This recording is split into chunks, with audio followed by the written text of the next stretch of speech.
ka dhacday guriga ummadda ee caasimadda Djibouti. Sheekh Shariif Sheekh Axmed madaxweynaha dowladda midnimo qaran ee Soomaaliya ayaa maanta hor keenay baarlamaanka ra'iisul wasaaraha cusub Umar Cabdirashiid Cali Sharmaake.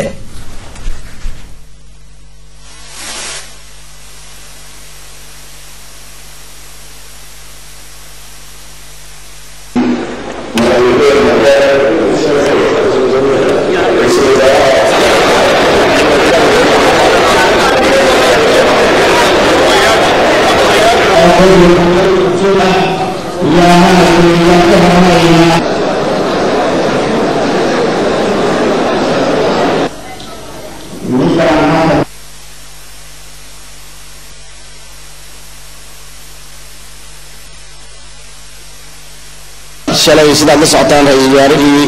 ayaa madaxweynaha soo magacaabay madaxweynaha la jooga asiga ma aragtay wuxuu rabaa inuu baarlamaanka faahfaahin ka siiyo soo magacaabistii ra'iisul wasaaraha soo magacaabay iyo ma aragtay ujeedooyinkiisii ma aragtay loo baahan yahay kaliya waxaan ma aragtay inaan soo istaagay inaan ku soo dhaweeyo madaxweynaha kalimaadkii uu noo sheegi lahaa madaxweyne ka soo dhaweey adigoo aad iyo aad u mahadsan.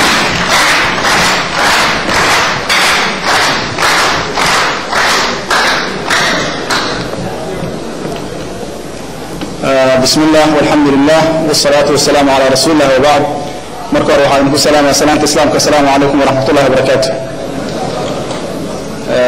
آدي على ما سنتين مدن قدومية كحجانه حبناها بارلوانكا مرت شرفكا لما أنت محاكمة عليها بدال كده رأي عوصة قشان أو شمانت هلكا مفردنا أنت أسكدب سيا قدومية والكوير بحيي waxaan soo magacaabnay ra'iisul wasaarihii طبعا waxaan u fiirinaynay waxyaabo badan oo aad la wada socotiin dadaalkeena koobnaa waxaan soo magacaabnay Umar Cabdirashiid Cali Sharmaake oo aan isleenahay marxaladda cusub inuu xukuumaddaas hogaamiyo ahal u yahay waqtiga aan haysanana waxaan u maleynayaa inuu aad u koobnaa kuna soo xulin saaxiibnimo gaar ah oo dhaxaysay wala gaar ah kuma daaraysan ma jirto oo ama qabiila ama saaxiibo ah laakiin waxaan isku daynay bal inaan qof walba baarno taariikhdiisii iyo awoodda uu yeelan karo marxaladdan cusub inuu hogaamiyo marka waxaan isleeyahay waa shakhsiga ku habboonaa طبعا dadkii isu soo qadimay oo dhan waa ku wada habboon yihiin waana ka cudur daaranaa inaysan mataqaanaa doorashada ay ku dhicin kolba qof aan naga lahaa waxaan isleenahay waa Cabdirashiid maanta waa ku habboon yahay annaguna hadda waqti badan oo aan ku sii fikirnama hayno waxaan codsanaa marka adinkoo qadarinaya duruufta lagu jiro in aad kalsoonidiina siisiin loo fasaxo xukuumadda inuu soo dhiso markaasna aan wada aragno waa mahadsantiin. Assalaamu calaykum waraxmatullahi wabarakaatu. kulankaasi baarlamaanka waxa uu joogay xubno badan sida gudoomiyaha golaha baarlamaanka mudane Sheekh Aadan Maxamed Nuur Aadan Madoobe iyo mudane Axmed Walid Cabdalla erayga uu qaabilsan qaramada midoobay arrimaha Soomaaliya iyo diblomaasiyiin. kadib markaas uu ka hadlay Sheekh Shariif Sheekh Axmed madaxweynaha dowladda midnimo qaran ee Soomaaliya xubnaha baarlamaanka dowladda midnimo qaran ee Soomaaliya ayaa u codeeyay ansixinta ra'iisul wasaare Umar Cabdirashiid Cali Sharmaake.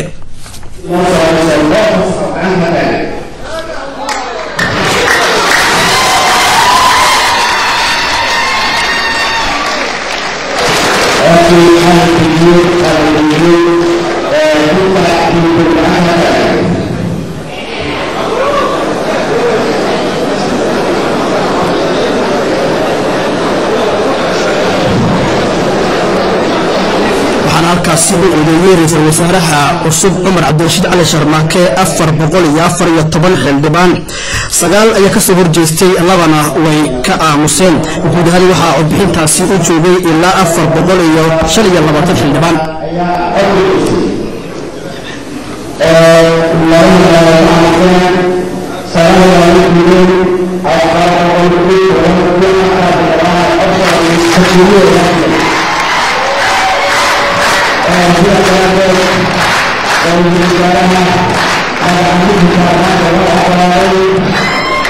halkaasi kadib lagu dharay ra'iisul wasaaraha cusub ee Soomaaliya mudane Umar Cabdirashiid Cali Sharmaake oo ku dhaartay goobtaasi baarlamaanku ay fadhiyeen ee xarunta guriga ummadda ee caasimadda Djibouti isagoo halkaasi kadib baarlamaanka kala hadlay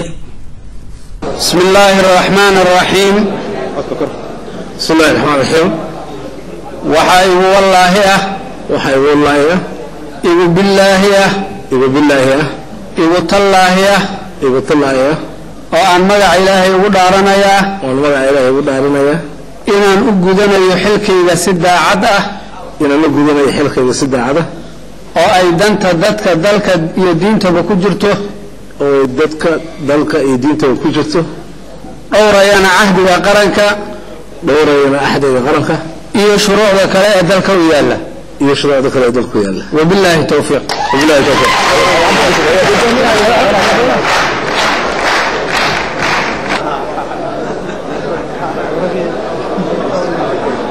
وحنا سوالي مدير الشيخ شريف شيخ أحمد